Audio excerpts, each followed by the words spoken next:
freezing cold night, and this is a service station where you had to go pump gas, and you had to go outside and pump people's cars for gas. And so it's freezing. I don't want to be there, and we're supposed to work till 9:30 at night. And so I get this idea. You know what? This guy doesn't have a watch. I'm just going to keep moving the clock up. So he'd be out there pumping some gas. I'd move the clock up 5 minutes. You know, he'd come back. He didn't have a watch.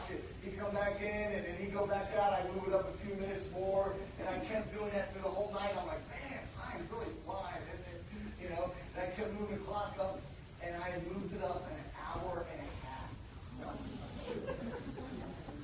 So it says on the clock 9:30. I go, man, it's 9:30. Time for me to go, because he has to stay and lock up and do all the totals and everything. It's really only 8 o'clock. I said, okay, man, see you later. It's 9:30. I leave. And he thinks it's 9:30, and he ends up locking the place up, and the door is on a time lock. And so it will show that he locked up at, like, instead of 10 o'clock or whatever, 9:30, it shows that he locked up an hour and a half early. But I didn't care, because I was gone. I was out of there. But that's the way I was. Church shouldn't be like that. Amen? Where we're trying to get over our brother. We're trying to rip them off, do things that are dishonest, because that brings mistrust. Ephesians 4:25, it says, therefore, laying aside falsehood, speak truth, each one of you with his neighbor, for we are all members of one another. We're members of one another. Why are we going to lie to each other? Why are we going to try and get over on each other? When church members are operating under a spirit of integrity, then trust prevails, and it creates a tremendous atmosphere of unity when we trust one another. You know, because, man, I can trust that brother. I can trust her. She's a good woman of God. And it brings unity. Proverbs 15:1, it says this. It tells us about another thing that will bring unity, that builds unity, and that is restraint. Proverbs 15:1, it says, a gentle answer turns away wrath, but a harsh word stirs up anger. You know, sometimes people hurt us. You know, that's a part of life, isn't it? You know, people say mean things to you. People hurt you. They don't treat you right. And situations arise that you don't like. And what we have to do is sometimes we have to show restraint. We have to hold ourselves back and not just react. We're good at reacting, aren't we? You know, most of you guys know I've been very honest and open about this, but, you know, we've been doing construction here. We have a contractor, and this gentleman's not saved, and I'll tell you, he's been like sandpaper to my life. Amen? I mean, he's rubbing me, and I'll tell you, there's some things that he's done that just really, ticked me off. And you don't know how many times I just wanted to explode. I just wanted to lash out at this guy.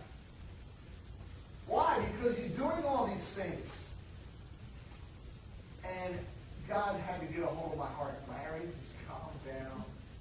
Just relax. You know, don't think about how you want to kill him. You know what I'm talking about. I just have to hold back. And see, it's the same way in our lives. Amen. People will do things that hurt you sometimes. They will say things. They will do things. And we have to hold back sometimes. Because sometimes when we just lash out, what happens? There's an explosion. It never makes it better, does it? You know? You never watch how a fight starts? I mean, a real fight. Maybe when you're growing up, or maybe just recently, you know, what happens? Somebody says something to somebody. You know, like this is school. Hey, what are you doing? You know, and how does the fight start? The other guy goes, yeah, well, I'm doing this. And then next thing you know, you're fighting. It's the same way in the church. You know, somebody will say something, you say something else, and then watch out, man. It's an explosion. But if we're going to have unity, we have to restrain ourselves. It's not easy, but it's something we need to do. Here's another thing that will build unity. You guys still with me? Amen. Something that builds unity, you might think it's kind of trivial, but it's a sense of humor. You know, I don't know about you, but I like to laugh. I'd rather have fun than be sad. I like to joke around with people and have fun.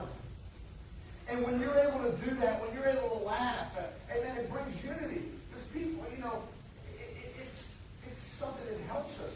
I like this verse. This is in Proverbs 17:22. It says, "A joyful heart is good medicine, but a broken spirit dries up the bone." If you're able to laugh and have a good time, and it helps you. It helps us. It's okay to laugh. That's why I like to have fun in church. And I like it when you guys are laughing and enjoying yourselves. And then we don't want to be some dead, dried out bone. And see, when you're able to have that atmosphere, it makes things a lot better.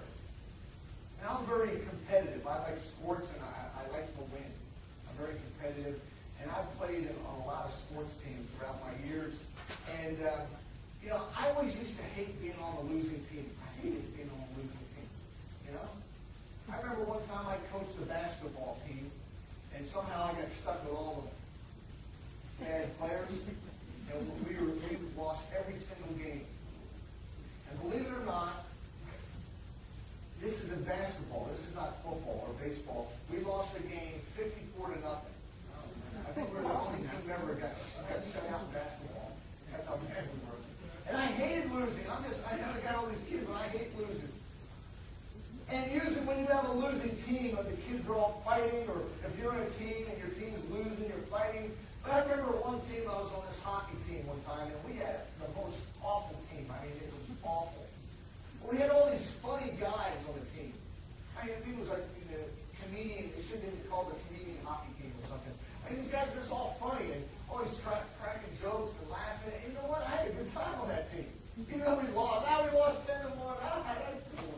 Didn't care. It was fun. And see, when you're able to laugh, when you're able to have humor, it brings you a lot closer together. Because people would rather laugh than be sad. They would. Isn't that true? I mean, why be sad? And here's another pillar of unity, and that's friendship. John 15:15, it says this: "No longer do I call you slaves, for the slave does not know what his master is doing. But I've called you friends, for all things that I have heard from my Father I've made known to you." If you reach out to one another in genuine friendship, unity will blossom. It will. We all need friends, don't we? We can't live life without friends. We need friends to talk to. I just mentioned this last night. You know, here it is. I called Pastor John Brown. He lives in Australia. He's a good friend of mine. And I called him, and he's going through some very serious health issues. Matter of fact, they think he might have cancer in his bones. And they had to stick this, I don't know what it is, some kind of device in his rib, and they actually took part of his rib out. And here it is, I called him at the precise time. He just needed someone to talk to. And he's a pastor, he's a powerful man of God. He's been all over the world and seen people healed and all, but you know what? He needed someone to talk to him at that precise time. And he got off the phone a lot better than when I started the conversation. And see, we cannot isolate ourselves and be lonely. We have to work at building friendships in church. And maybe you're even new here, and you go, well, I don't know anybody. You know what? You reach out to somebody. You know, maybe you're new, but you say, hi, how you doing? You say hi to somebody.